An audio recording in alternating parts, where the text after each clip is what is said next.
imaginemos por un instante lo que significa un grito en silencio. Qué controversia, creo. Contrapartida respecto a la evolución que hemos tenido como sociedad respecto a algunas cosas.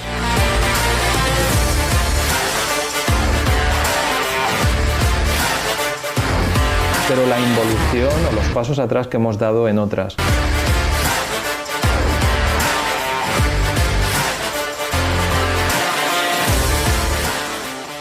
Muy buenas tardes, noches, bienvenidos a esta nueva edición de Vida Digital.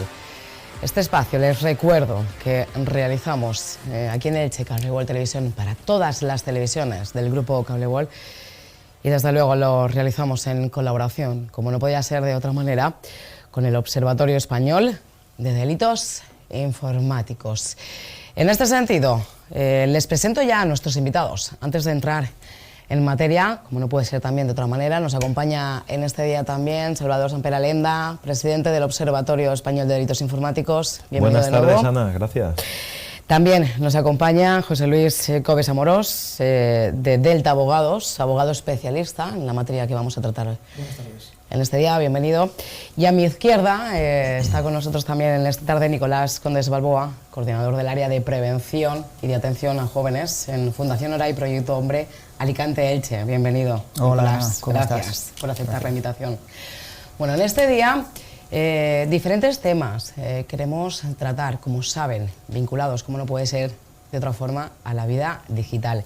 Queremos hablar de suplantación de identidad, queremos hablar de ciberacoso, de ciberbullying, por desgracia, muy presente en la actualidad. Hablamos también de las adicciones a las nuevas tecnologías de nuestros jóvenes, de nuestras jóvenes. Queremos analizar el panorama actual en torno a estos temas, pero antes me van a permitir que hagamos un inciso antes de entrar de lleno. Quiero preguntarle a Salvador, hace unas semanas se inauguraba ese punto de atención a las víctimas que sufren ese acoso, ese maltrato a través de la vía digital. Ya tenemos sede en la ciudad de Elche y en otros puntos también, evidentemente, pero un breve balance antes de entrar en materia. Bien, el balance fue excesivamente positivo, y cuando digo excesivamente positivo, pues en el mejor ánimo, porque estamos poniendo al alcance de la ciudadanía, la ciudad de Elche, una herramienta muy avanzada, tanto humana como tecnológica, para llegar a abordar problemas que el calado, pues entendemos que es de una gran envergadura, no solo por lo que atañe a la propia vida que tenemos en la sociedad, y que no deberíamos nunca de esperar a que nos suceda, a vivirlo en nuestras propias carnes, tanto directa como indirectamente, para tomar conciencia del alto riesgo que conlleva. Por lo tanto, emitir un mensaje muy positivo respecto a que, pues sí, se puede producir un daño, pero también se puede producir una prevención, se puede producir la colaboración, pues incluso con los compañeros que están hoy presentes aquí, y seguir avanzando. Y la ciudad de Elche, pues actualmente considero que a través del punto de atención temprana a las víctimas que hoy tiene, conseguimos convertirnos en un faro de luz, de esperanza en la tormenta. Y la tormenta viene derivada del mal uso de las nuevas tecnologías, pero que tiene que haber un faro en algún sitio y en algún lugar para llegar a buen puerto. Ese punto de partida, ¿no?, que decimos para poder encontrar explicación y poner solución antes de que sea demasiado tarde, si me permites que lo diga así. Así es, y de hecho la participación a nivel de fuerzas y cuerpos de seguridad del Estado fue muy grande, tanto a nivel de Guardia Civil, Policía Nacional, policías locales, del ámbito político, del ámbito técnico-social, Cruz Roja, diferentes entidades que estuvieron presentes, otras que pues al finalizar el acto, porque bueno, los horarios al otro lado del charco son así, conectamos en remoto también para bueno, esa inauguración muy especial.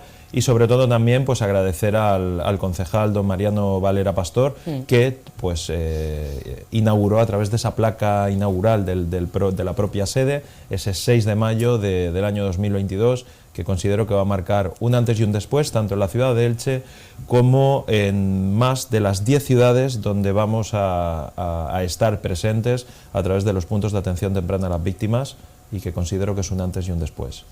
Fecha histórica Sí. para la gestión y para abordar este problema que nos afecta a todos y a todas, porque sí que es verdad que las nuevas tecnologías no dejan indiferente a nadie. Señores, si me lo permiten, tenemos poco tiempo, tenemos mucho contenido, mucha materia por delante que queremos transmitirles y hacerles llegar, y abordamos ya los temas que queremos tratar. Empezamos hablando precisamente de esa suplantación de identidad, también de los romances scam. Están muy presentes, cada vez se están detectando más casos en este sentido, pero para empezar, a mí me gustaría que diéramos una definición, o al menos que transmitiéramos una explicación de lo que entendemos, de esa línea que se lleva ahora y que se está dando ahora mismo de esos romances scam.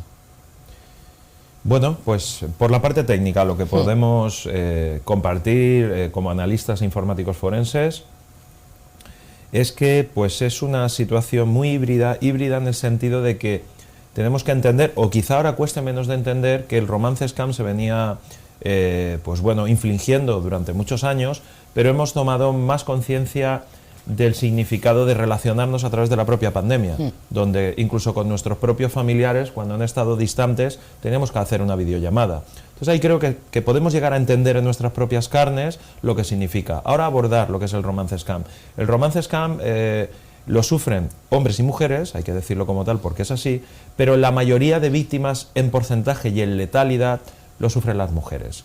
Normalmente este tipo de cuestiones, lo cual voy a abordar, igual levanta un poquito la conciencia o ampolla, según se escuche o con qué perspectiva o sensibilidad contemos, tanto desde aquí físicamente como desde casa, y es que por un lado, el romance scam funciona a través del análisis de los propios perfiles de las mujeres, donde puede ser un individuo o varios individuos analizando un perfil de una mujer. Lo que suelen hacer, el modus operandi suele ser el análisis de mujeres que tengan una carrera, que tengan unas posesiones, que vean normalmente en sus perfiles de redes sociales que estén solteras, sean viudas, y van realizando unos perfiles. Estos perfiles significan, aparece un perfil que no conoces, empieza a interactuar con esta mujer y le hace una batería de preguntas, intercambian mensajes y desaparece ese perfil.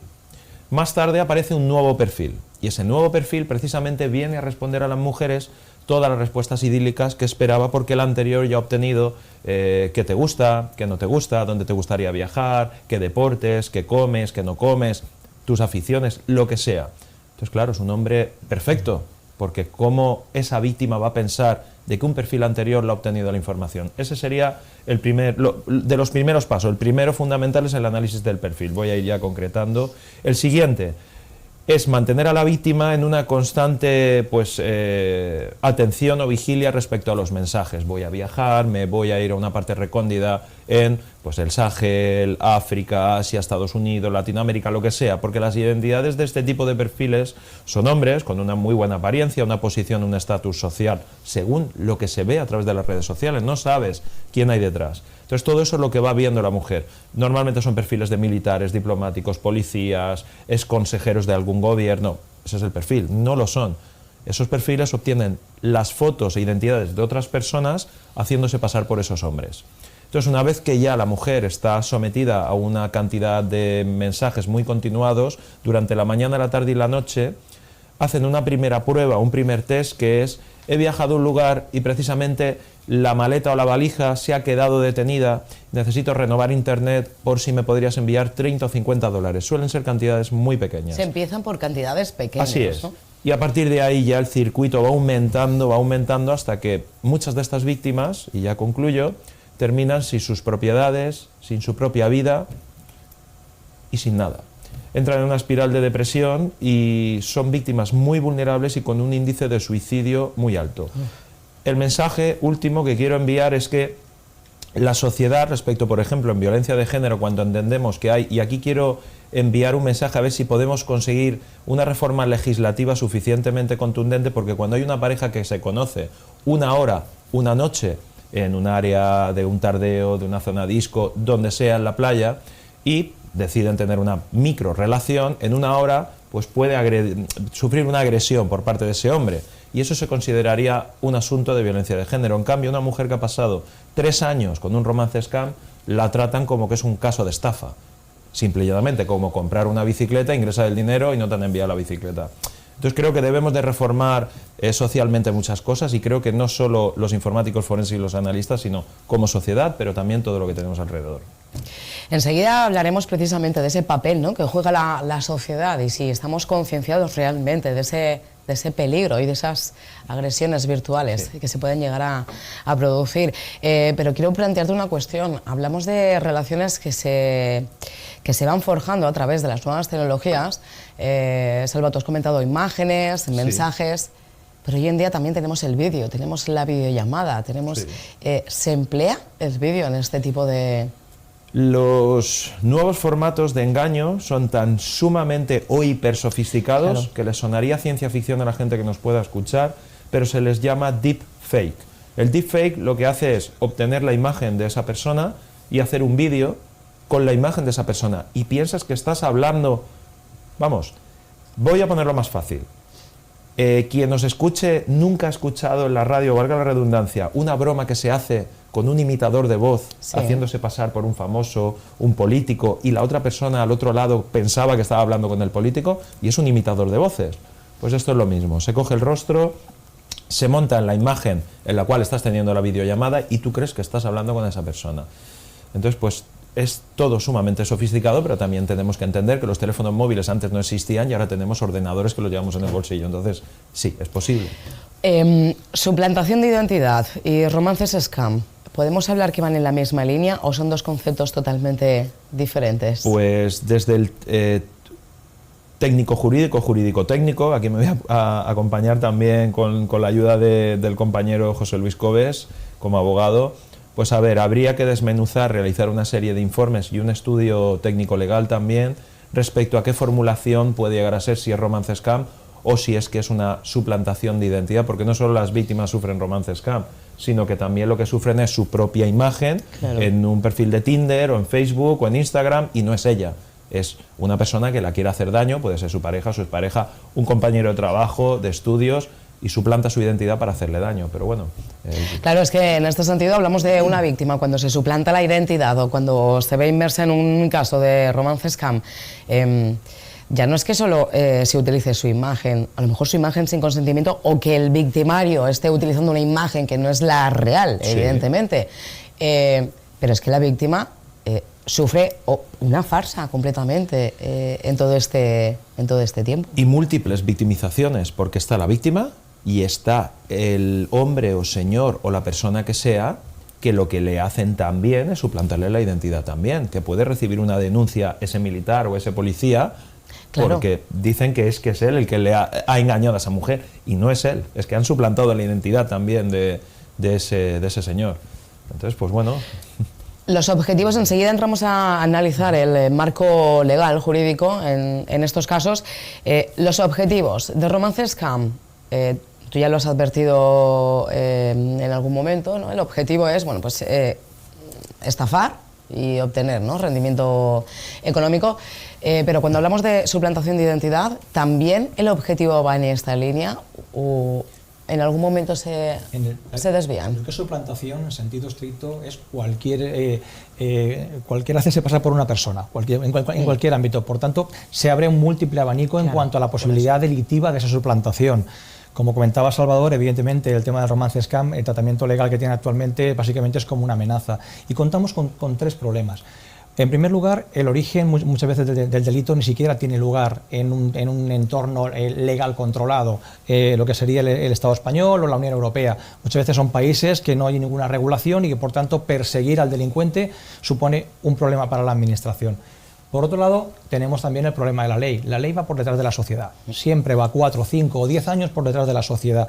Afortunadamente, en el tema de suplantación de identidad, en la reforma del Código Penal del año 2015 se introdujo un artículo nuevo que lo reguló específicamente, el 172 ter primero, y regula específicamente el delito de suplantación de identidad. Pero no el delito en sí se agota en sí mismo, sino que a través de esa suplantación se pueden realizar múltiples actuaciones delictivas. En los últimos 10 años era muy frecuente suplantar la identidad para contratar servicios, telefonía, líneas de teléfono, comprar unidades de teléfonos móviles. últimamente lo que estamos detectando en nuestro despacho es que se está utilizando la suplantación de identidad, sobre todo en las compras fraudulentas a través de Internet. Son pequeños delitos leves de menos de 400 euros y nos encontramos con que no deberíamos hacer en las redes sociales lo que no haríamos en la calle. No deberíamos facilitar nuestra fotografía de nuestro DNI, que es lo primero que nos piden. En este caso no nos encontramos tanto con redes perfectamente organizadas como en el caso del romance scam, que efectivamente disponen de otros recursos y es una cuestión legal totalmente distinta, de difícil persecución, y muchas veces la víctima no denuncia. Por lo que comentaba Salvador, se siente avergonzada, claro, no denuncia. Cuando se asesora con un abogado y le dice es que va a ser muy complicado localizar el origen del delito y recuperar tu dinero estafado, evidentemente se sienten que no tienen amparo, ni por la ley, ni en este caso por la administración en general. Nadie le da una salida, porque entiendo que en esta vía tampoco hay actualmente recursos para poder encauzar esa reclamación. Pero es cierto que desde el punto de vista de la suplantación que más se está dando recientemente en el tema de las ventas online, nos encontramos con clientes que pueden tener a lo largo de toda España 20 o 30 procedimientos en los que han sido citados por un delito leve, cuyas penas son pequeñas multas, y su origen es precisamente porque en un momento dado alguien les solicitó una foto de su DNI con su cara, seguramente porque les remitió a su vez otra foto de otra persona distinta, haciéndose pasar por ellos, generando una relación de confianza, claro, se facilita para una compra. Y el problema, lo que tú comentabas, es que hay implícito otros factores aparte de las redes sociales a la hora de estas estafas. Pues hay un papel importante a nivel bancario. O sea, a través de Internet podemos abrir una cuenta bancaria sin ser nosotros mismos, facilitando un DNI. Nosotros desde nuestro despacho hemos realizado consultas con muchas entidades bancarias que funcionan a través de apertura de redes de cuentas online, y sorprendentemente se nos dice que es muy sencillo abrir una cuenta. Piden un DNI, en algún caso te remiten un correo electrónico que claro, tú devuelves firmado, o una documentación física, una dirección física que tú devuelves firmado con un garabato, y aperturan una cuenta. No corroboran firmas, no se hace un control más estricto, con lo cual generan un caldo de cultivo para que cualquier persona pueda ser víctima de una suplantación de identidad en cualquier momento que realice una compra. Aquí hay un trabajo importante de prevención, información y prevención, y no hacer en redes sociales lo que no deberíamos hacer en la vida diaria. Evidentemente, ahora hablaremos precisamente de cómo se actúa en uno y en otro. Tú advertías, Salva, cuando hablamos de romance scam, son pequeñas cantidades, ¿no? Inicialmente, para no ir levantando esa sospecha, ¿no? Pero en el caso de la suplantación de identidad, os planteo dos cuestiones. El perfil de las víctimas en romance scam es analizado previamente, estudiado, con un objetivo claro. Pero en el caso de la suplantación de identidad, ¿podemos hablar hasta incluso de una trama piramidal de cara a las víctimas? Al final, los delitos confluyen en la ingeniería social. La ingeniería social, para la gente que está en casa, tiene que entender que son las técnicas en las cuales se analiza dónde las personas son vulnerables, y se trata de explotar esas vulnerabilidades para llegar dentro. Normalmente las personas tenemos una serie de particularidades. Ahí nos viene desde Estados Unidos un caso de un hacker, lo considero como compañero porque yo también me considero hacker. Pero bueno, somos los hacker buenos. bueno. Sí, los ciberdelincuentes. A ver, nosotros somos los cerrajeros, y luego están los ladrones. Un cerrajero es una persona honorable a través de su profesión, y un ladrón, pues creo que honorable no es, pero bueno, también puede ser de guante blanco y aún así ser un criminal. No obstante, sin desviarnos, desde Estados Unidos tenemos, tirando de hemeroteca y el nacimiento o el apogeo del mundo hacker, del por qué estamos hoy aquí y ahora, tenemos a Kevin Mitnick. Kevin Mitnick era un perfecto hacker respecto a la explotación de vulnerabilidades humanas, que se lo definió como ingeniería social. Entonces él hizo todo eso es fácil de acceder en Internet, son manuales que están y puedes acceder. Ese es el conocimiento a golpe de clic. Entonces, lo que venía diciendo Kevin Mitnick, las personas siempre nos encontramos en una predisposición de ayudar a los demás. Si nos dicen que hemos hecho un buen trabajo, nos sienta muy bien. Entonces hay una serie de vulnerabilidades que incluso con una simple llamada, que es lo que venía ese manual de Kevin Mitnick, con una simple llamada a una empresa, puedes obtener el nombre del jefe, a qué hora va a venir, o sea, una serie de cuestiones. ¿Qué hacen? Sin desviarme, pero el por qué y de dónde viene esta corriente, viene de lo siguiente. Cuando recibimos un mensaje, por ejemplo, a la hora de si es un phishing, una suplantación de identidad o algún tipo de este delito, tenemos que englobarlo en cómo los criminales, en este sentido, lo están utilizando. Si es un phishing, que es la obtención de urgente, atención, alguien ha entrado a tu cuenta del banco, van a pedirte de que actúes muy rápidamente. De la otra forma, lo que van a hacer de manera más elaborada es tratar de crear una vinculación, porque no es una estafa rápida o express, es una estafa que te va a requerir de una ingeniería social en la cual te mantienen en continuas comunicaciones, y digo más, dentro del romance scam incluso hay periodos que durante 15 días deja de comunicarse. ¿Por qué lo hacen? Porque le crean un vacío emocional a la mujer y crear esa necesidad, ¿no? En cierto de qué modo, le ha pasado a este claro. hombre que se está comunicando siempre conmigo. Entonces vuelve dentro de 15 días y le responde. Entonces, lo mejor, pues que acudan asesoramientos legales, asesoramientos también respecto a adicciones, porque puede haber también mujeres, adolescentes, niños, etcétera, que hagan un uso excesivo, y eso trae también y deriva de eso estos problemas. Precisamente es lo que iba a consultarle yo a Nicolás, porque sí que es verdad que estamos hablando del perfil de víctimas, sobre todo mujeres en este caso, Sí. pero el cierto modo de iniciar ese tipo de relaciones a través de las redes sociales y de las nuevas tecnologías genera cierta necesidad de estar pendiente, ¿no? Una vulnerabilidad de las personas es la dependencia emocional. Todas las personas tenemos dependencia emocional, pues de mi pareja, de mi padre, de mis hijos, ¿no? Las frases típicas de pues yo estoy bien, si mi hijo está bien, en fin, al final eso es dependencia emocional. Eso es una vulnerabilidad que se explota mucho a través de las redes, bien sea a través de estos delitos, pero en general, o sea, no hace falta a través de un delito, ¿no? Es decir, eso se explota muchísimo. ¿Qué ocurre? Pues lo que ocurre es que efectivamente ¿se puede trabajar la dependencia emocional? Sí, de hecho es necesario trabajar la dependencia emocional, porque al final la persona más importante en la vida soy yo. La persona más importante en mi vida soy yo, ¿no? Entonces, cuando realmente no soy yo la persona más importante en la vida, pues efectivamente necesito otras personas para sentirme bien, ¿no? Y hoy en día lo más sencillo, como decían los compañeros, lo más sencillo es las redes. Es decir, hoy estamos todo el mundo conectado a la red, todo el mundo nos decimos cosas a través de la red, y si encima somos víctimas de, pues en este caso, pues el romance scam u otro tipo de situaciones, pues bueno, me vincula, ¿no? Me vincula. El peligro de la vinculación es que al final ocurren cosas más traumáticas, ¿no? Te decía el compañero, ¿no? El tema de suicidio, el tema de tal, porque se establece una vinculación real, aunque sea a través de lo digital, pero se establece una vinculación real, y esa persona o esa mujer, que yo también estoy de acuerdo en que hay más porcentaje de mujeres también, porque los hombres y mujeres somos diferentes, entonces la manera de manejarnos es diferente a nivel emocional. Pues claro, esa mujer realmente ha establecido un vínculo con una persona, ella cree que ha establecido un vínculo con una persona que le está, bueno, llenando vacíos que a lo mejor tiene esa persona a nivel vital, y que lo que ocurre es que no solo no le está llenando esos vacíos, sino que le está dejando otros vacíos también, que son importantes, ¿no? Entonces yo creo que el trabajo a nivel de dependencia emocional, es decir, cuando una persona se da cuenta de que para ser feliz o para estar alegre o para tener motivación necesita a otras personas, otras cosas, tenemos un problema. Entonces yo creo que ahí hay que pedir asesoramiento. Desde luego, en todos los niveles, eso es así, ya tenemos esas alertas. Debemos ir avanzando, lo planteaba yo.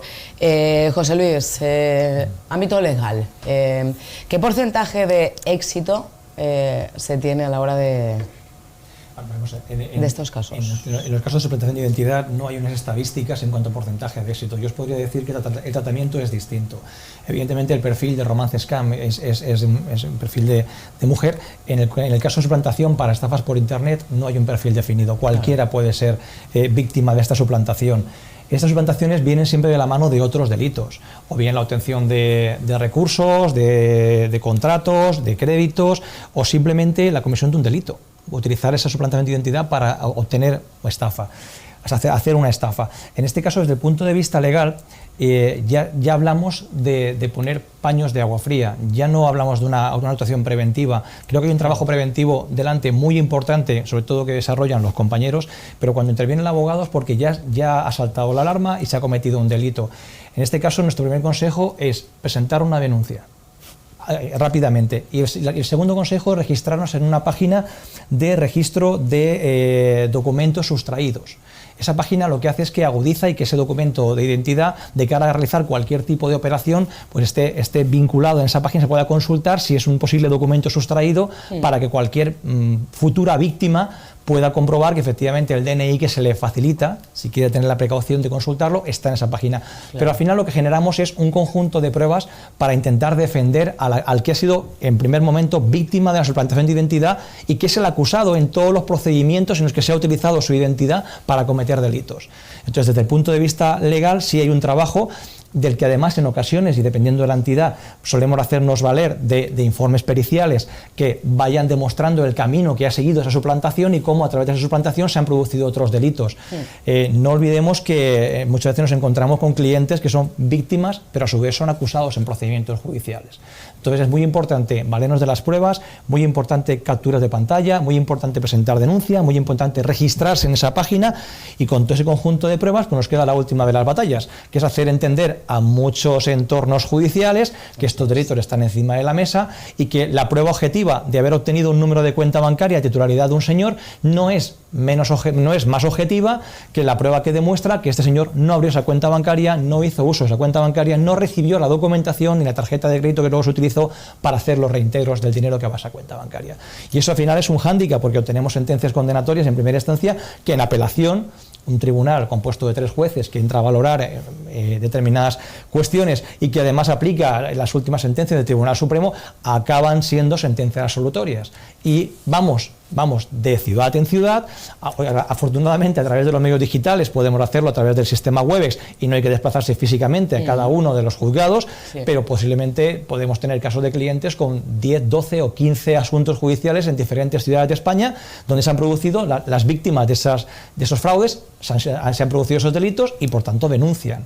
Así que hay un trabajo detrás importante desde el punto de vista de la defensa técnica y con las herramientas que la ley nos da, pues intentar defender al cliente. Evidentemente hay penas para esos delitos, pero si en algún otro momento quieres te las explico. Yo te hablo de la víctima de la suplantación de identidad, luego, no del culpable. Como indicas, José Luis, hay un trabajo por delante importante. Siempre, por desgracia, vamos un paso por detrás de los malos, lo hemos dicho siempre.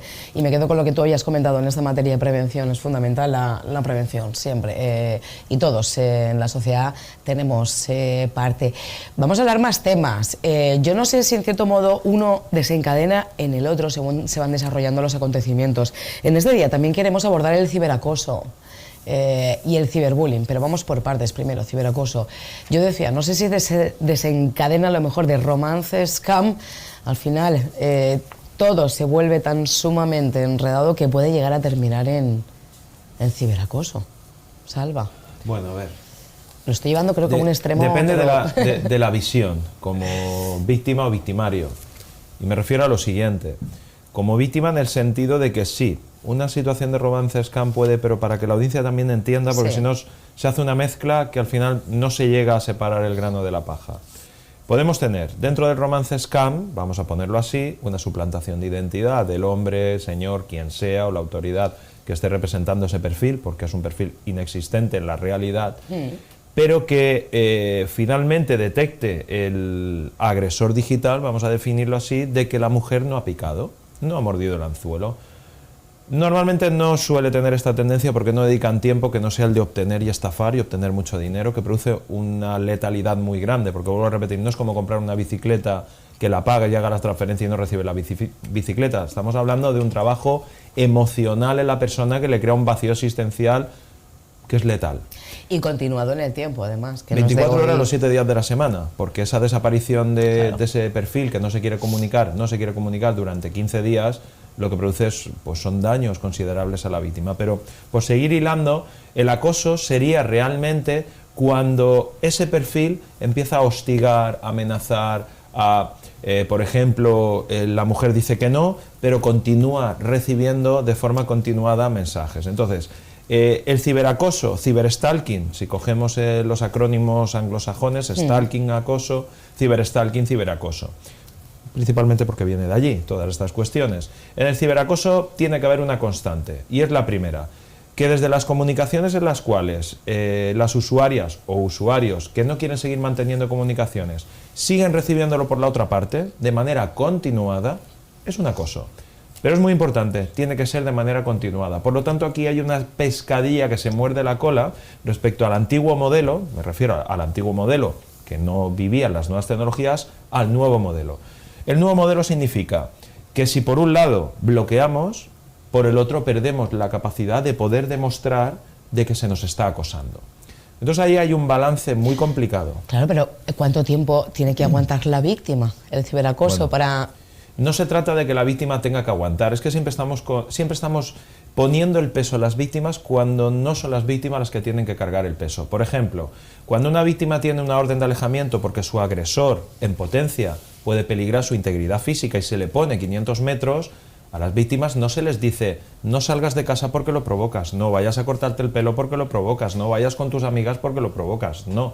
La situación tiene que finalizar con los agresores, pero para que finalice con los agresores tienen que haber sentencias y tienen que haber trabajos, porque si no la víctima lo que se le crea también es un vacío existencial y por el otro lado judicial, en el sentido de he recibido un daño, espero que esta situación finalice, pero dejamos a la víctima si le decimos bloquéalo, ya no va a volver a contactar, no va a volver a acosarte, pero dejamos la decisión por parte del agresor. ¿Por qué? Porque el agresor cuando quiera tiene a la mano seguir acosando. ¿Cómo? Cambiando un perfil. Los perfiles no llevan nuestros nombres y apellidos si no queremos ponérselos. Claro. Puede ser araña justiciera o el jabato endemoniado, por ejemplo, y no tiene un nombre y apellidos de nadie. Puede bloquear un número de teléfono a la víctima, pero puede seguir recibiendo mensajes con un número nuevo. Entonces lo que tenemos que entender es dar las instrucciones correctas a las víctimas para poder, por un lado, durante ese difícil camino, porque el sufrir una situación de acoso nos viene derivada, por ejemplo, del último caso en Jaén, de Nieves, donde estuvo siendo acosada por su condición sexual durante 6 meses continuados, interpuso 4 denuncias, teniendo familia en San Vicente del Raspey, la víctima es de Jaén, tiene familia en San Vicente del Raspey, y nunca hay que tomar esa decisión, pero la víctima en ese momento angustioso tomó la decisión de suicidarse. Entonces, tenemos que empezar a entender de que nos hace falta tener todas las herramientas porque la víctima hizo lo que se le comentó y refirió, que es bloquear. Bloqueó, pero bloquear no fue la solución. Entonces, para encontrar la solución se necesita asistencia humana, asistencia que puedas ir a un sitio junto a tu familia, asistencia legal y también los instrumentos probatorios, que son la parte nuestra por parte del Observatorio Español de Delitos Informáticos y la parte de comunicación, que es la vuestra. Sin todos esos ingredientes no llegamos a ningún sitio porque nadie conoce cuáles son mis posibilidades ante un caso que no sé qué hacer, qué hago con mi vida. Claro. Quiero preguntaros, os lanzo la pregunta a los tres. Sí que es verdad que conforme va pasando el tiempo, afortunadamente, y cuando digo afortunadamente, entiéndanme el contexto, vamos conociendo más casos. Eso quiere decir que denunciamos más, que hay más visibilidad, por eso digo afortunadamente. En este sentido, si apelamos al perfil de la persona que es víctima del ciberacoso, porque inevitablemente nos vamos al perfil de la mujer y entiendo que de una edad media. No sé si las jóvenes en este caso, ya empiezan a emerger como víctimas en este sentido y personas adultas de las que hablaremos. Bueno, en la adolescencia al final, estábamos hablando antes, que también influye mucho la manera en la que tienen de relacionarse, ¿no? En la inmensa mayoría, bueno, solo hay que entrar en un instituto para ver los gritos que se pegan unos a otros y unos a otras y tal, porque se relacionan un poco a través de la violencia, un poco a través de eso, ¿no? Y eso también lo transmiten en las redes, por supuesto. Seguramente, pues si cogemos el dispositivo móvil de un adolescente o una adolescente, pues gran parte de las conversaciones que tienen a través de WhatsApp o a través de Instagram o lo que sea, se puede considerar acoso, ciberacoso. ¿Por qué? No es que lo hagan de manera consciente ni nada de esto, en muchas ocasiones, ¿no? Hay ocasiones en las que sí, ¿no? Pero en muchas ocasiones no es eso. Pero bueno, yo me relaciono de esa manera, ¿no? Eso, con respecto a la víctima que sufre ciberacoso, es una dificultad, porque cuando la manera de relacionarme es esa, ¿cómo voy a denunciar? ¿O cómo voy a hablar yo con mis padres o con mi profesor? Por si esta es la manera en la que estamos. Y ahí tenemos un gran problema, por ejemplo, en los centros educativos, en secundaria, por ejemplo, se dan muchas situaciones de acoso, de ciberacoso. Me gustaría puntualizar lo que has comentado, que el ciberacoso se diferencia del acoso o una de las grandes diferencias es que es 24/7, quiero decir. La persona que recibe un ciberacoso es ciberacosada de manera constante y continuamente. Es control absoluto sobre la vida de... Porque lo tengo en mi teléfono. Claro. Es que esto es un detalle, pero es un detalle importante por la angustia de la persona que está sufriendo ciberacoso. La persona que sufre acoso también tiene angustia, pero bueno, hay momentos en los que presencial no está. La persona de ciberacoso la tiene aquí, ¿no? Claro, eso con los chavales y con las chavalas, pues nos encontramos con el problema de que al final su percepción vital también condiciona. Y cuando yo tengo que decir algo de un compañero o compañera, pues no lo digo, porque me dicen que soy un chivato, o porque eso culturalmente no está bien visto, o porque mis padres pues dicen, no, pero eso es jugando. Bueno, es que al final se juntan un montón de factores y nos encontramos también con chavales y con chavalas que al final pues se han suicidado tristemente, sí, porque no han podido aguantar esa presión sin saber qué hacer. Porque aquí yo creo que, y estoy de acuerdo creo que estamos de acuerdo los tres porque hemos estado hablando antes, el gran problema es lo que tengo que hacer. Claro. Es decir, porque actuar, ¿no? Hablábamos del bloqueo, ¿no? Es decir, no, a mí me dicen también las chavalas muchas veces, no, pues yo lo bloqueo. Digo, ya, pero ya hemos llegado tarde, o sea, si lo ha bloqueado no hemos hecho cosas antes, ¿no? Entonces ese es un gran problema que nos encontramos en todos estos temas y sobre todo en el ciberacoso, ¿no? El ciberacoso. Nico, le quería, perdona José Luis, te quería puntualizar con el tema de las aulas. Desde Fundación Hora y Proyecto Hombre Alicante Elche trabajáis mucho en las aulas, en los centros de enseñanza. Estáis in situ, conocéis en primera persona cuál es la opinión, cuál es la visión que los y las adolescentes, los y las jóvenes tienen al respecto. A mí me preocupa mucho que todavía a día de hoy, y queda mucho camino por delante, pero me preocupa que todavía siga existiendo consentimiento a mensajes o controles de no te pongas esta ropa, o por mensajes te he escrito, no me has contestado, estás en línea y no te veo, y todavía exista consentimiento por parte de esas personas que al final son víctimas también. Bueno, y también en la sociedad, no tenemos que olvidar, la sociedad somos todas y todos, es decir, la sociedad somos todos y todas, y en el último caso, uno de los últimos casos que ha ocurrido, ¿no? En Burjasot, ¿no? Me parece que ha sido, ¿no? De estas dos chicas y tal, de 12 años, a través de Instagram, pues los comentarios han sido, bueno, pues así serían las fotos que han puesto. Quiero decir que, lo que quiero decir es que, bueno, estamos en la sociedad, estamos bastantes pasos por detrás de lo que ocurre realmente. En cuanto a los chavales y las chavalas, pues no son muy conscientes, lo hablamos antes, ¿no? Primero, por un lado, de que es un delito, las consecuencias legales, y las consecuencias legales que puede tener esa conducta que estoy realizando, y por otro lado, tampoco son muy conscientes de la prevención, es decir, al final, de lo que no haría en la calle no voy a hacerlo en lo digital, ¿no? Si yo por la calle no voy, pues yo qué sé, haciendo este tipo de cosas, pues no voy a hacerlas tampoco en lo digital. No son muy conscientes de esto, ¿no? Es decir, actúan más bueno, pero yo creo que eso también es una transmisión que porque al final los adolescentes y las adolescentes son el reflejo de la sociedad. Yo creo que es más lo que les estamos transmitiendo, es decir, actúan más de manera reactiva, es decir, cuando ocurre algo, entonces sí, las alarmas, ¿no? Pero el tema de la prevención todavía está en pañales, y en la prevención en tema de ámbito digital, muy en pañales. En Internet también es que se toman identidades que en la vida real la gente no se atreve a expresar o no se atreve a hacer. Entonces toman identidades para volverse finalmente victimarios, o sea, agresores digitales. Ahí tenemos a los haters, ya tenemos a mucha realea de perfiles que entran en tromba hacia otros, y un caso curioso tenemos el de Sara Salamo, que es pareja disco. A mí no me gusta el fútbol, pero no tengo nada en contra del fútbol. Por ser pareja de un jugador de fútbol, parece ser que los usuarios entran a insultarla por activa y por pasiva, porque según ellos creen ha bajado el rendimiento por su culpa.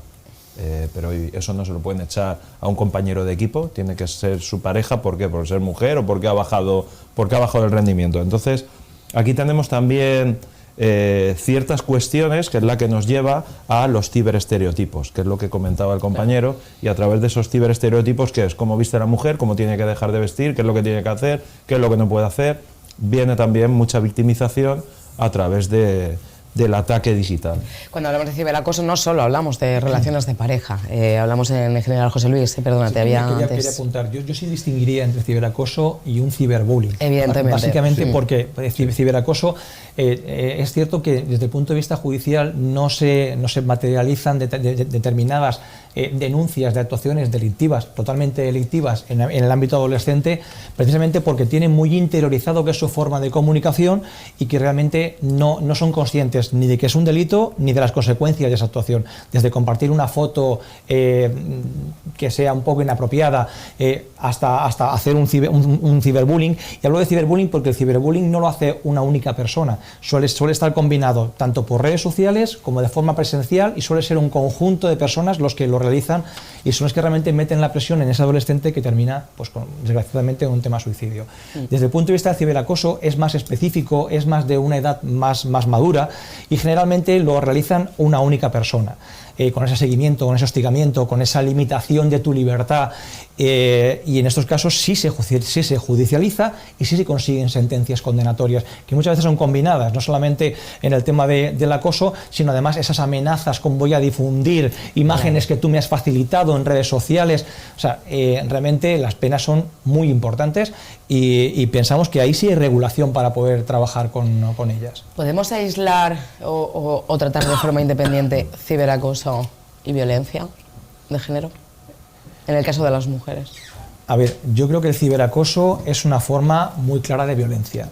En algunos casos cuesta delimitar el papel del agresor como una persona que mantiene una relación de pareja. Muchas veces no existe esa relación de pareja, pero es una forma muy clara de violencia.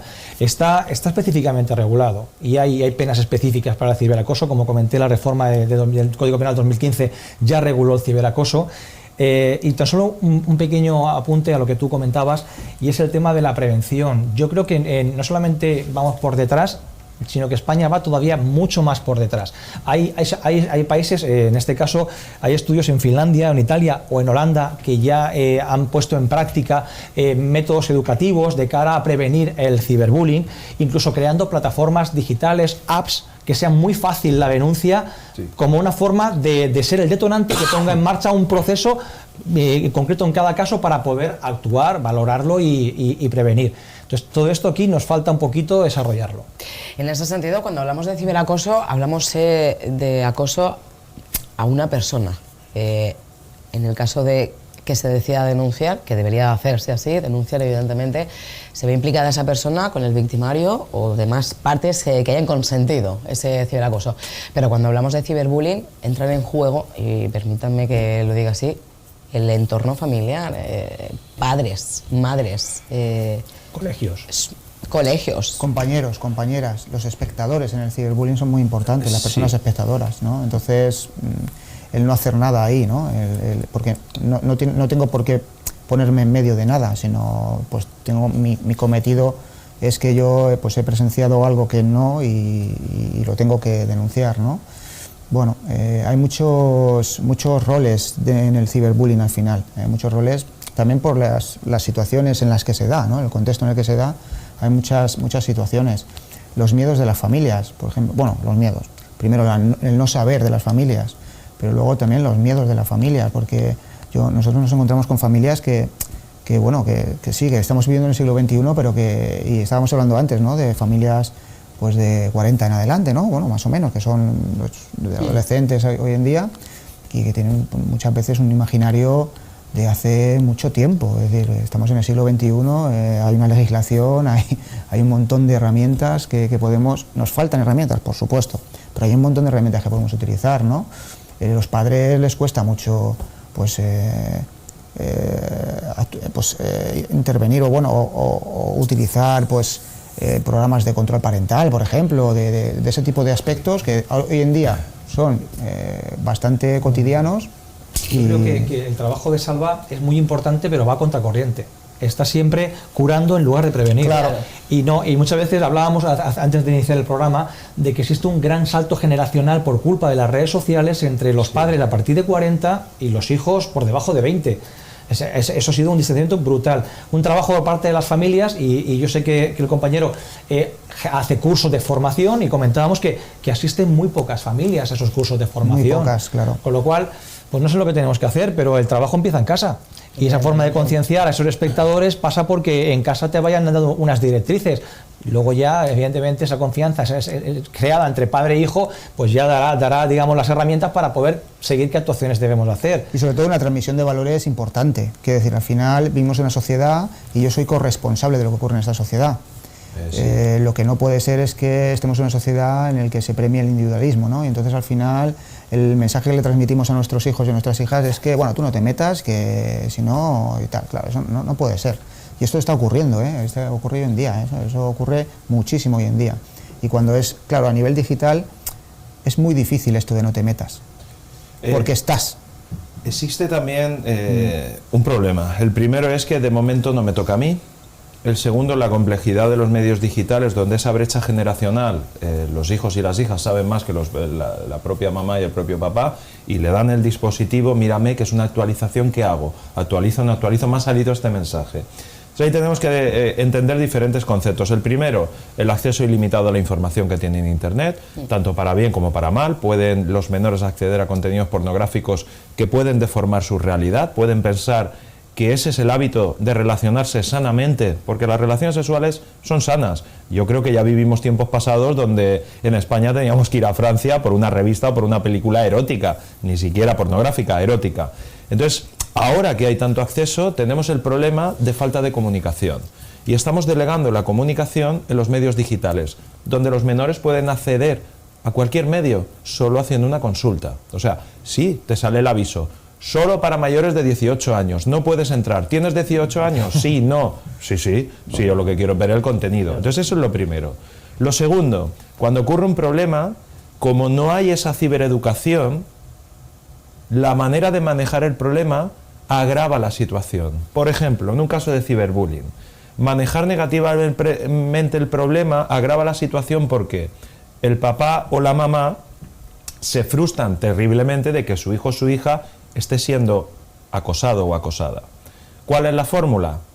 ¿Qué te pasa? ¿Qué es lo que ocurre? Ya cuando es tarde, porque los indicadores anteriores, esto también tiene que llegar a casa, es baja el nivel de estudios, el rendimiento, se empiezan a retrotraer en sus habitaciones y no quieren salir de la habitación, a las horas de comer cambian el hábito y no quieren, o déjame la comida o tráemela al cuarto. Entonces tenemos que tener claro también que estos mensajes tienen que llegar a casa para que sepan detectar. Lo siguiente, cuando ya se ha producido el problema que es tarde, se entra al chat a entrar en conflicto con un menor, y eso no se puede hacer. Claro. No insultes más, deja a mi hijo, etcétera, y se empieza a insultar, se empieza a amenazar, sin pensar en ese momento en caliente que es otro menor. Entonces, ¿qué hay que hacer? Lo primero, acudir a los puntos clave para poder tratar de solucionar y no agravar más el problema, identificar que en casa, en el cole y en muchos espacios hace falta mucha cibereducación, y entonces aprovechar este espacio para enviar un mensaje. Si quieren enviar a Cable World TV, si quieren enviar a nuestro compañero de Proyecto Hombre, al Observatorio Español de Delitos Informáticos, y desde aquí el mensaje lo trasladamos a las asociaciones de madres y padres, claro, que son muy activas y que pueden generar esos foros de decir, una charlita de una mañana. Dejadme que incluya uno de los temas que también planteamos en este día y que yo no sé, yo creo que sí, también va al hilo. Me quedo con un mensaje que tú acabas de enviar, Salva, de que estos jóvenes, estas jóvenes se encierran o se protegen en sí mismos. La ventana de Internet sigue siendo esa vía de escape para esos jóvenes, esas jóvenes que se encuentran en esa situación y que por miedo, ¿no?, a lo mejor a salir al mundo, por el temor de cómo denuncio yo esto, se encierran en sí mismos y su única ventana a la realidad es precisamente las nuevas tecnologías. Eso va haciendo que cada día puedan ir haciendo más uso y más uso y más uso hasta convertirse en su única vía de vida, si se puede decir así, llegando al punto incluso hasta de tener dependencia de las nuevas tecnologías. Bueno, ya sabes que lo hemos hablado varias veces, ¿no? Que sí. Esto de la mal uso, de la adicción, la adicción a las tecnologías, pues todavía no existe en los manuales psiquiátricos. Entonces, bueno, en el CIE 11, ¿no?, que es el de la Organización Mundial de la Salud, pues sí que existe algo de videojuegos, ¿no?, y tal. Sí. Pero bueno, a mí me gusta hablar, ¿no?, de pues, un uso no saludable, ¿no?, de las tecnologías al final. Es de lo que me gusta hablar, y sobre todo si son adolescentes, pues es que no he dado tiempo todavía tampoco a generar ninguna adicción de nada. Claro. Entonces, pues un poco sí me gusta hablar sobre eso, ¿no? Pero sí que es verdad que al final el dispositivo móvil, internet, la consola, no son más que herramientas, no son más que instrumentos. Es como, o sea, es como si decimos, bueno, pues tienes adicción al alcohol, no, tienes adicción al vaso. No, al vaso no, tienes adicción al alcohol. Entonces, bueno, yo no puedo tener ninguna adicción, ningún abuso de un instrumento, ¿no? Lo que ocurre es que seguramente me faltarán cosas, algo me ocurrirá en mi vida para que yo me tenga que refugiar ahí, ¿no? Para que tenga que utilizar, porque utilizar lo tenemos que utilizar, estamos en el siglo XXI, las tecnologías hay que utilizarlas, los chavales y chavalas pues tienen que jugar a videojuegos, por redes sociales, efectivamente, ¿no? Claro, pero cuando yo me refugio ahí es porque algo me ocurre, algo me falta algo, alguna cosa, ¿no?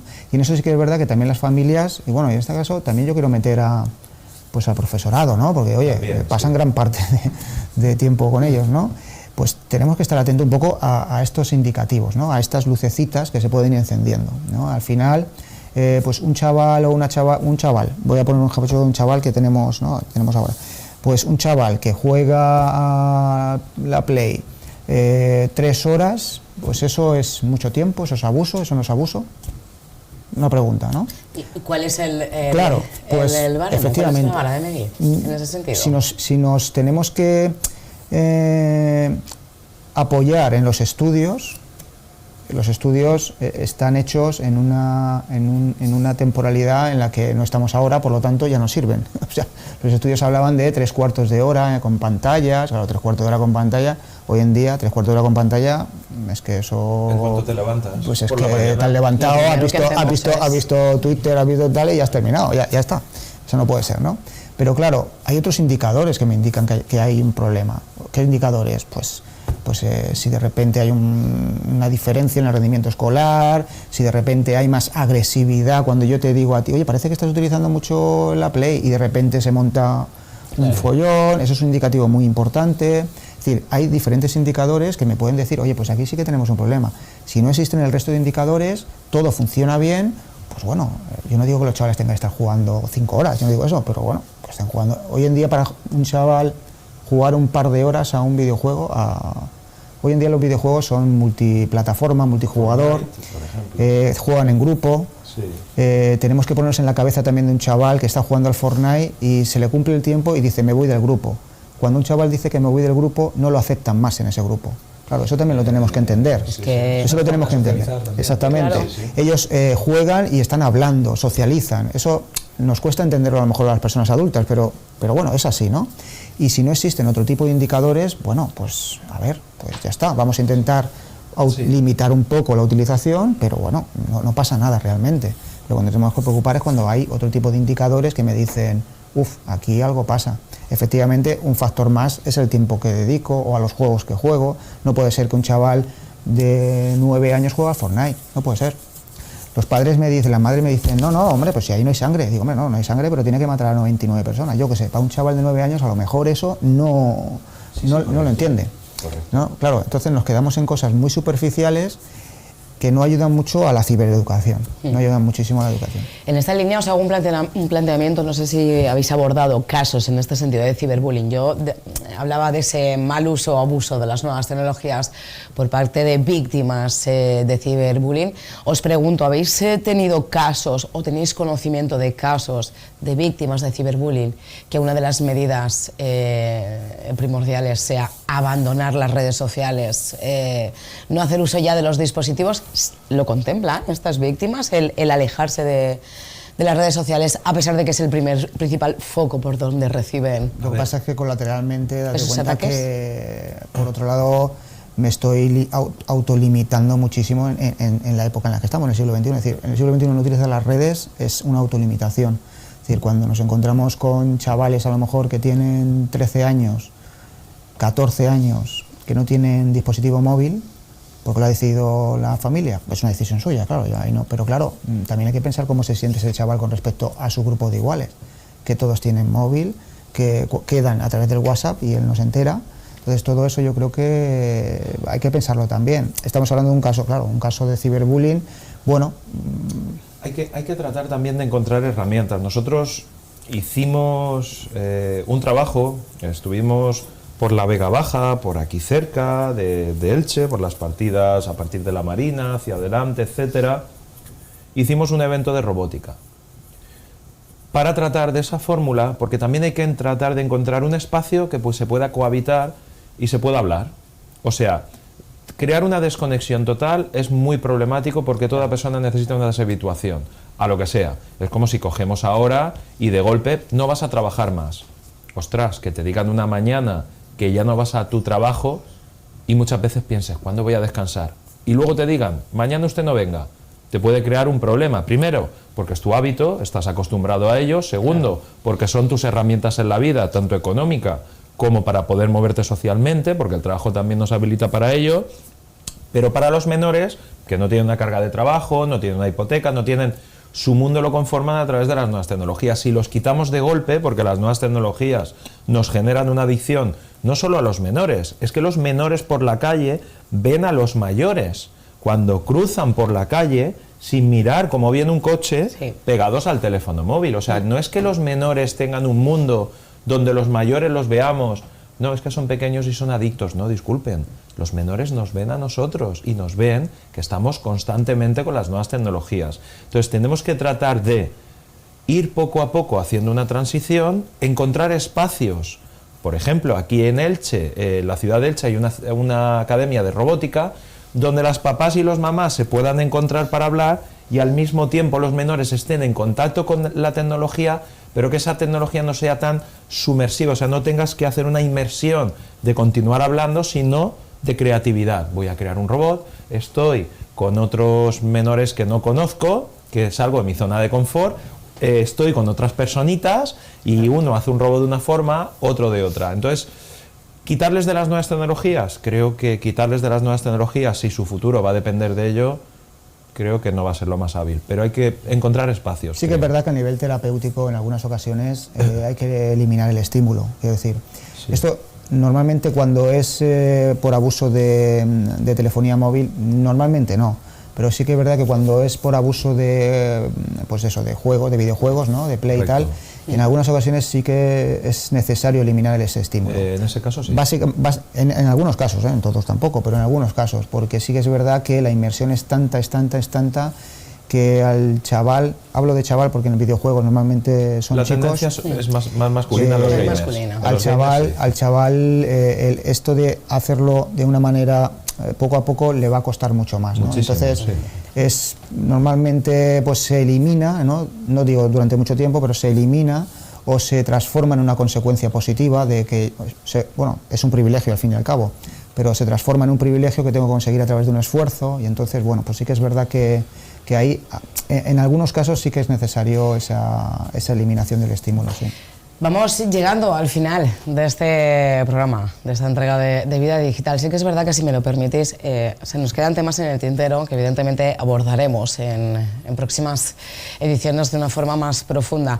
Ya ven, son temas que nos dan para un programa, no, para infinidad de programas, porque por desgracia están siendo actualidad y existen en muchos ámbitos en los que están presentes. En este sentido, yo para terminar me quiero quedar con el ciberbullying, porque son las víctimas, en cierto modo, bueno, pues no más vulnerables, porque al final una víctima en general es vulnerable, pero sí a quienes más tenemos que ayudar, en cierto modo, a saber por dónde encaminar, ¿no? y llevar sus pasos. Y en esta línea a mí me gustaría que hiciéramos una recomendación breve desde las áreas en las que sois profesionales, en este caso desde el marco legal, jurídico. José Luis, ¿cómo actuamos o cómo ayudamos a una víctima de ciberbullying? Yo creo que desde el marco legal, en este momento, lo que estamos haciendo sería lo que comentábamos de ya con el problema creado, buscar una solución legal. Creo que el trabajo está más en la prevención, está más en el tratamiento y está más en las herramientas que en el marco legal. Lamentablemente el papel que me toca defender aquí es el papel del abogado, que una de dos, o estás con la víctima o estás con el delincuente. Depende del papel que en cada ocasión nos toque defender. Básicamente porque los abogados también no estamos solamente para defender a las víctimas, sino a veces en los turnos de oficio, incluso particular, defendemos al causante. Claro. Que muchas veces en el tema de ciberbullying pues es explicar a los padres que la actuación de su hijo pues no está dentro de un marco legal, porque hasta los padres le quitan importancia a lo que su hijo está haciendo porque todos lo hacen. Entonces nos encontramos aquí no solamente en la parte de la víctima, sino también del delincuente que efectivamente no es consciente de lo que ha hecho. Por tanto, mi recomendación legal no es tanto explicaros cuál sería el proceso, sino manifestar que hay que procurar mover herramientas desde el ámbito familiar, inteligencia emocional, actividades fuera de las redes sociales y, lógicamente, acabar pues o bien en manos preventivas o bien en manos curativas, como estábamos comentando. Pero hay un trabajo detrás importante desde el punto de vista de los centros escolares y del papel que forman el resto de compañeros si detrás de ellos hay una buena educación familiar que pueda destapar ese problema. Luego ya en otra ocasión, si queréis, pues desarrollamos un poquito más lo que sería la actuación judicial en el marco de un bullying, además producido por una multitud de entre comillas, pues de acosadores inconscientes y menores de edad. Y me traigo la ley del menor y lo comentamos. Y lo abordamos. Gracias, José Luis. Salva, desde OEDI. Bueno, pues lo primero, siempre tenemos la balanza. Sin día no hay noche, sin noche no hay día. ¿Qué vengo a decir? Bueno, tenemos latente un grave problema. Quiero decirle grave problema porque si no existieran suicidios, si no existieran todo lo que desgraciadamente altas adicciones, tenemos que recordar que en España hemos sido pioneros en el sentido que ha habido un centro que ha tenido que ingresar para su tratamiento a un menor adicto a las nuevas tecnologías, a juegos en este caso. Bueno, si identificamos esos grandes problemas, también tenemos que tener otra parte, y es la actividad social, los medios de comunicación, lo que estamos haciendo aquí y ahora mismo, que es sembrar, plantar esa semilla de conciencia para cibereducar, porque queramos o no, estamos tan sumamente dependientes a la vida digital que no nos damos cuenta. De hecho, cuando conectamos nuestras televisiones inteligentes, nos sale, no voy a decir de qué cadenas ni nada, nos sale capacidad de interactuar con los programas y nos salen un montón de cosas que se ha abierto una caja en nuestro cerebro que durante muchísimos años no hemos tenido momento para podernos adaptar. O sea, el ser humano se ha podido adaptar a la bicicleta, al automóvil, a muchas cosas, pero porque ha habido un periodo largo para adaptar. Las nuevas tecnologías han irrumpido de golpe y no estamos acostumbrados a una capacidad que está accesible a las 24 horas, los 7 días de la semana. Así es que lo que pido es que no se pierdan el próximo programa de Vida Digital, que hablen a todo el mundo de este programa de Vida Digital y que incluso, si desde casa alguien quiere enviar por Facebook o alguna red social, fíjate, qué incongruencia, pero bueno, bien usada, quiere enviarnos alguna proposición de, pues me gustaría que hablarais de esto, o mira, ahora que habéis hablado de ciberbullying, resulta que podríais analizar estas cuestiones, pues creo que convertirnos, que vamos a emitirnos a través de un canal digital, pues en ese vínculo positivo y en esa, vamos a llamarlo como la serie esta, no voy a decir el nombre, pero que sale uno de los personajes diciendo, llamémosle Dios, llamémosle energía, llamémosle karma, bueno, pues llamémosle lo que sea, pero que lleguemos de buena onda a todo el mundo. Evidentemente, somos un programa abierto a sugerencias, evidentemente queremos escucharles, queremos atender sus peticiones y resolver todas las cuestiones que puedan plantear. Nicolás, para cerrar. Bueno, hombre, yo en lo referente al ciberbullying y a las víctimas, sobre todo que la violencia genera violencia, y entonces en el momento en el que se sientan víctimas de ciberbullying, que hablen con su referente más cercano adulto, es lo principal, eso es lo principal. Y luego con respecto pues ya a todo el entorno digital, ¿no? que bueno, que sobre todo que haya limitación, es decir, todo está limitado, todo tiene horarios, o sea, la sociedad tiene horarios, yo no puedo ir a un sitio si estoy fuera del horario, y por lo tanto la utilización de las tecnologías también tienen que tener un horario, es decir, esto es algo importante que parece que no entendemos todavía, ¿no? Y en eso entra mucho las familias, ¿no? Entra mucho las familias, los padres, las madres, los padres y las madres esperan que sean los chavales, sus hijos y sus hijas los que entiendan que tiene que haber un límite, pero ellos todavía no están preparados a nivel mental para eso, por lo tanto les tenemos que ayudar, tenemos que limitar simplemente, igual que limitamos otras cosas, pues limitamos eso, ¿no? Eso no significa que sea un mal padre y una mala madre, que es lo que pasa muchas veces, significa que estoy educando, ¿no? Y sobre todo también, pues un poco por el ambiente, ¿no?, que creo que hemos generado un poco en esto, la importancia de la transmisión de valores, ¿no? La importancia de la transmisión de valores, de que efectivamente el entorno digital es un entorno social más, y yo pues en la sociedad me comporto de una manera que me tengo que comportar también igual en la red social, ¿no? La etiqueta famosa, ¿no?, de que, bueno, vamos a ver, pues tendré que cumplir una serie de requisitos para esto, ¿no? No transmitir valores individualistas, que es lo que está ocurriendo hoy en día, sino transmitir valores de corresponsabilidad, creo. Nicolás, José Luis, Salva, ha sido un verdadero placer haber contado con vuestra presencia y con vuestra experiencia y conocimiento en esta edición de Vida Digital. Muchos temas tenemos que tratar, tenemos muchas dudas que resolver, que queremos hacérselas llegar. Lo haremos en próximas entregas. Gracias de nuevo a los tres. Gracias. Gracias a ti. Y a todos y todas ustedes, volvemos a vernos en el próximo mes con más contenidos, como digo, en Vida Digital. Gracias por acompañarnos.